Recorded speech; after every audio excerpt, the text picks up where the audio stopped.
స్వచ్ఛత అంటే నందిని. నందిని పాలు మరియు పెరుగు. వాగర్థావివ సంపృక్తౌ వాగర్థ ప్రతిపత్తయే జగతః పితరౌ వందే పార్వతీ పరమేశ్వరౌ. ఆదిత్యాయ చ సోమాయ మంగళాయ బుధాయ చ గురుశుక్ర శనిభ్యశ్చరాహవే కేతవే నమః. శృంగేరి జగద్గురు పీఠాధిపతులకి, కంచి పీఠాధిపతులకి నమస్కారములు తెలియచేసుకుంటూ కార్యక్రమాన్ని ప్రారంభిద్దాం. వీక్షించేటువంటి ప్రేక్షకుల్లో చాలామంది గత కొన్ని నెలలుగా ఈ పక్ష ఫలాల గురించి మనం తెలియచేస్తున్నాం. రాశి ఫలాలు చాలామంది ఎంతోమంది ఆదరిస్తున్నారు.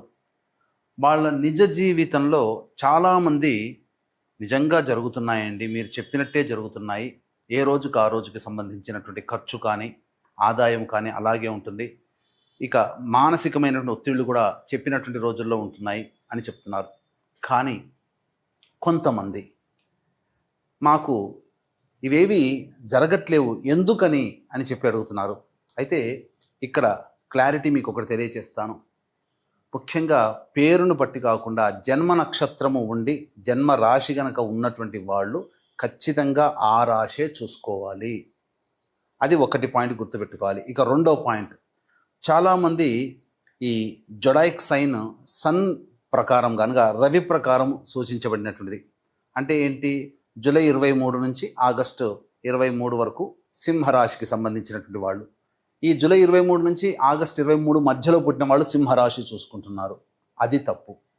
మీరు పుట్టిన డేటు, టైము, ప్లేస్ను బట్టి మీకంటూ ఒక నక్షత్రము, ఒక రాశి ఉంటుంది. ఆ రాశి మాత్రమే చూసుకోవాలి. అయితే కొంతమంది మరి మాకు నక్షత్రాలు రాశులు లేవండి, మరి ఏంటి అన్నప్పుడు నామ నక్షత్రాన్ని బట్టి చూసుకోవాలి. అయితే ఇక్కడ కూడా చాలామంది పొరబడుతున్నటువంటి విషయం ఏంటంటే, ఉదాహరణకి లక్ష్మి అనే అమ్మాయి ఉంది. ఆ అమ్మాయి చూచే చోళ కాబట్టి లక్ష్మి అని అంటే అశ్విని నక్షత్రంగా భావించుకొని మేషరాశిగా భావించుకొని మేషరాశి ఫలాలు చూస్తున్నారు. కానీ ఆ లక్ష్మి అనే అమ్మాయికి తెలుసు తాను కన్యారాశిలో పుట్టాను అని చెప్పి. కన్యారాశి చూడకుండా నామనక్షత్రమైనటువంటి అశ్విని నక్షత్రం సూచించే లక్ష్మి అనే పేరుని సూచించే మేషరాశిని చూసుకోవడం వల్ల ఆ అమ్మాయికి ఫలితాలు తారుమారవుతాయి. కాబట్టి ఏతావాత చెప్పొచ్చేది ఏంటంటే, కంక్లూజన్ ఒకే మాటలో చెప్పాలంటే, మీకు జన్మ నక్షత్రము ప్రకారము జన్మ రాశి ఉంటుంది. ఆ రాశిని బట్టే చూడాలి తప్ప సన్ జొడాయిక్ సైన్ అనగా ఈ మంత్లో పుట్టిన వాళ్ళు ఈ రాశి అని చెప్పుకుంటారు కదా, అది తప్పు. అది ఫాలో కాకూడదు. అలాగే మీకు జన్మ నక్షత్రము జన్మ రాశి తెలియకపోతేనే అప్పుడు నామ నక్షత్రాన్ని బట్టి చూసుకోవాలి. ఇది క్లారిటీగా అందరూ గమనించగల ప్రార్థన. అప్పుడే ఇప్పుడు నేను చెప్పబోయే ప్రతి పక్ష ఫలాలు చెప్పబోయే ఫలితాలు మీకు దాదాపుగా 90% మీకు సూట్ అవుతాయని చెప్పవచ్చు. ఇక గమనించుకున్నట్లయితే 12 రాశులకి సంబంధించినటువంటి ఫలితాలు మనం తెలుసుకునే ముందు ఈ యొక్క జూన్ 1వ తారీఖు నుంచి 15వ తారీఖు వరకు గ్రహ సంచారం ఏ విధంగా ఉందో తెలుసుకుందాం.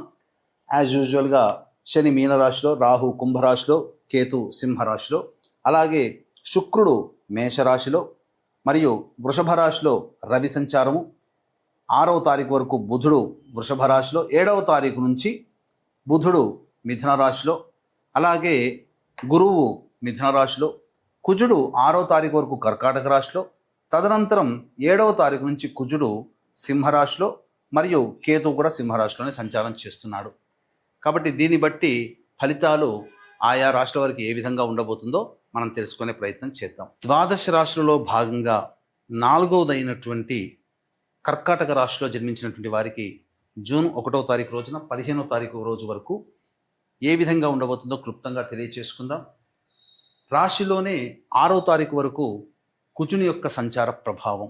ఈ కారణం చేత మీరు మొండితనంతో ఎక్కువగా ఉంటారని చెప్పవచ్చు.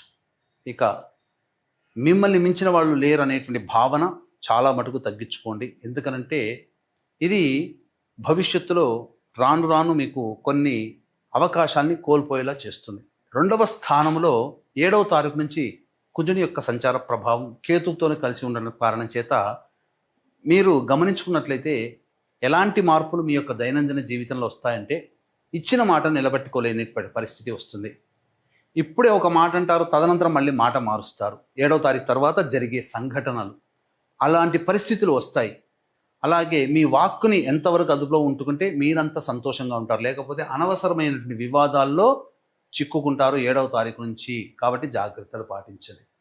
ఇక 12వ ఇంట బుధుడు గురువు. సాధారణంగా ఇది అనవసరమైనటువంటి వృధా ఖర్చుల్ని సూచిస్తుంది. ధర్మపరమైనటువంటివే చక్కగానే సేవా కార్యక్రమాలకి ఎక్కువగా చారిటీకి మీ డబ్బుల్ని వినియోగించాల్సినటువంటి పరిస్థితి వస్తుంది. లేదా ఎవరైనా సహాయానికి అడిగినప్పుడు మీ దగ్గర ఉన్నటువంటి డబ్బుని సహాయం కోసం వినియోగిస్తారు. మీకన్నా ఎదుటి వాళ్ళకి ఎక్కువగా ఖర్చులు చేస్తారు. డబ్బులు అప్పుగా ఇవ్వరు, కానీ ఖర్చులు చేస్తారు.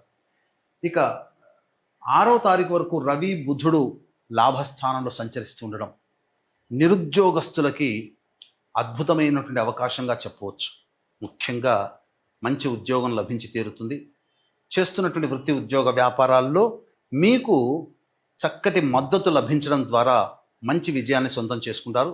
ధనాదాయం చాలా చక్కగా ఉంటుంది. గౌరవ మర్యాదలు పెరుగుతాయని చెప్పవచ్చు.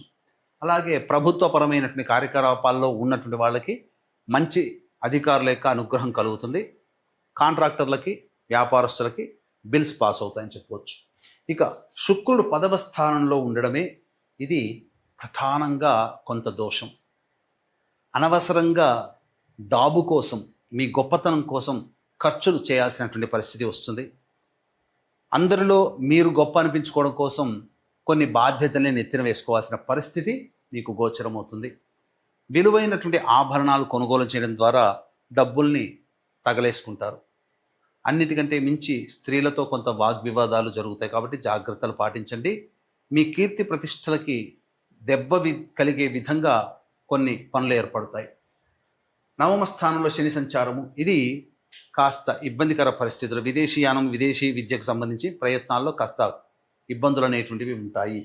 అష్టమ రాహువు మీకు అనుకూలంగా ఉండడు. ఆరోగ్యం పట్ల శ్రద్ధ వహించాలి. ప్రతిదీ కూడాను కొన్ని సందర్భాలు ఎలా ఉంటుందనంటే ఏదో అనారోగ్యం అకస్మాత్తుగా వస్తుంది, కొంతకాలం వేధిస్తుంది, మళ్ళీ మాయమైపోతుంది. ఎందుకు వస్తుంది, ఎందుకు తగ్గుతుందో తెలియదు, కానీ దానివల్ల అనారోగ్య సమస్యలు కొంత శరీరం బాధపడాల్సి వస్తుంది. తర్వాత ఇవి ఈ యొక్క 15వ తారీఖు వరకు కర్కాటక రాశి వారికి సాధారణంగా జరిగేటువంటి సంఘటనలు. ఈ యొక్క కర్కాటక రాశిలో జన్మించినటువంటి స్త్రీలు పరాభవాలని ఎదుర్కోవాల్సినటువంటి పరిస్థితి వస్తుంది. అనవసరమైనటువంటి వివాదాల్లో తలదూర్చడం ద్వారా లేనిపోని సమస్యల్ని కొని తెచ్చుకుంటారు. మరీ ముఖ్యంగా సంతానం కోసం ఎదురు చూసేటువంటి మహిళలు 7వ తారీఖు నుంచి జాగ్రత్తలు పాటించాలి. ఇక వివాహ సంబంధమైనటువంటి విషయాల్లో కాస్త ఇబ్బందికర పరిస్థితులు అనేటువంటివి ఉంటాయి. కాబట్టి జాగ్రత్తలు పాటించండి. బాగా కష్టపడి ప్రయత్నం చేయండి. వివాహ సంబంధాలు కొలిక్కి వస్తాయని చెప్పవచ్చు. మరీ ముఖ్యంగా ఈ రాశిలో జన్మించినటువంటి మహిళలు జాగ్రత్తగా ఉండాల్సినటువంటి పరిస్థితి. అప్పటి వరకు మిమ్మల్ని గౌరవించినటువంటి వాళ్ళు మిమ్మల్ని కాస్త ఇబ్బందులు పాల్చేస్తారు. లేనిపోని అవమానాలు ఎదుర్కోవాల్సి వస్తుంది. గౌరవం పొందిన చోటే అవమానాలు పొందాల్సినటువంటి పరిస్థితి వస్తుంది. కుటుంబంలో మీ మాటకి విలువ ఉండదు. కాబట్టి తగ్గి ఉండే ప్రయత్నం చేస్తే చాలా మటుకు మంచిగా ఉంటుందని చెప్పవచ్చు. ఇక జూన్ 1వ తారీఖు నుంచి 15వ తారీఖు వరకు దైనందిన జీవితంలో ఎలా ఉండబోతుంది వీక్షించేటువంటి ప్రేక్షకులకి గమనిక. జూన్ 11వ తారీఖు రోజున మహాజ్యేష్ఠ పౌర్ణమి. జ్యేష్ఠ మాసము బుధునికి సంబంధించి, మరియు పౌర్ణమి రోజున బుధవారం ఉండడం అది బుధునికి సంబంధించింది. అప్పుడు జ్యేష్ఠ నక్షత్రం కూడా ఉండడం అది కూడా బుధ నక్షత్రమే. వెరసి చూసుకున్నట్లయితే ఈ మహాజ్యేష్ఠ పౌర్ణమి రోజున ఏ దేవత ఆరాధన చేస్తే ఆ దేవత యొక్క అనుగ్రహం సంపూర్ణంగా కలుగుతుంది. మనందరికీ కూడా మంచి యోగాల్ని కలగచేసేది జాతకరీత్యా నవగ్రహాలే. కావున నవగ్రహ సంపూర్ణ శాంతి మరియు జాతకరీత్యా సర్వదోష నివారణ పూజలు, హోమాలు అనేటువంటివి జరిపించి కరుంగలి మాలని మీకు అందివ్వడం జరుగుతుంది. అవకాశం ఉన్న వాళ్ళు కార్యక్రమ తదనంతరం కాంటాక్ట్ చేసి మీ గోత్రనామాలు నమోదు చేసుకోవచ్చు. ఇక 1వ తారీఖు రోజున పెండింగ్లో ఉన్నటువంటి పనులని పూర్తి చేసుకుంటారు. విందులు వినోదాల్లో పాల్గొంటారు. మిత్రుల కలయికతో ఆనందంగా గడుపుతారని చెప్పవచ్చు. 2, 3, 4 తారీఖుల్లో కుటుంబ సభ్యులతో వాగ్వివాదాలు చోటు చేసుకుంటాయి. మనస్సు ప్రశాంతంగా ఉండదు. అనవసరమైన ఖర్చులు మీకు ఎక్కువగా ఉంటాయి. 5, 6 తారీఖుల్లో సోదర సోదరీమణులతో ఇతర సహాయ సహకారాలతో పనులన్నీ పూర్తి చేసుకుంటారు. ఆనందకరమైన జీవితాన్ని పొందుతారు. మీ యొక్క పనులు ఇతరుల వలన సంపూర్ణంగా పూర్తి చేసుకుంటారు. అలాగే రాని బాకీలు వసూలవుతాయి, ఆనందకరంగా జీవిస్తారు. 7, 8, 9 తారీఖుల్లో తల్లిగారి ఆరోగ్యం పట్ల శ్రద్ధ వహించాలి. గృహ మరమ్మతులు, వాహన మరమ్మతులకు ఎక్కువగా ఖర్చులు అవుతాయి. అనవసరమైనటువంటి ఇబ్బందులు ఎదుర్కోవాల్సినటువంటి పరిస్థితి. గృహంలో ప్రశాంతత ఉండదు, చికాకులు ఎక్కువగా ఉంటాయి. 10, 11 తేదీల్లో మీ ఆరోగ్యం పట్ల శ్రద్ధ వహించాలి. వృధా కాలయాపన జరుగుతుంది. అలాగే ఏ పని యందు కూడాను శ్రద్ధ ఉండదు అని చెప్పవచ్చు. ఇక 12, 13, 14, 15 తేదీల్లో చక్కటి ఆదాయాన్ని సొంతం చేసుకుంటారు.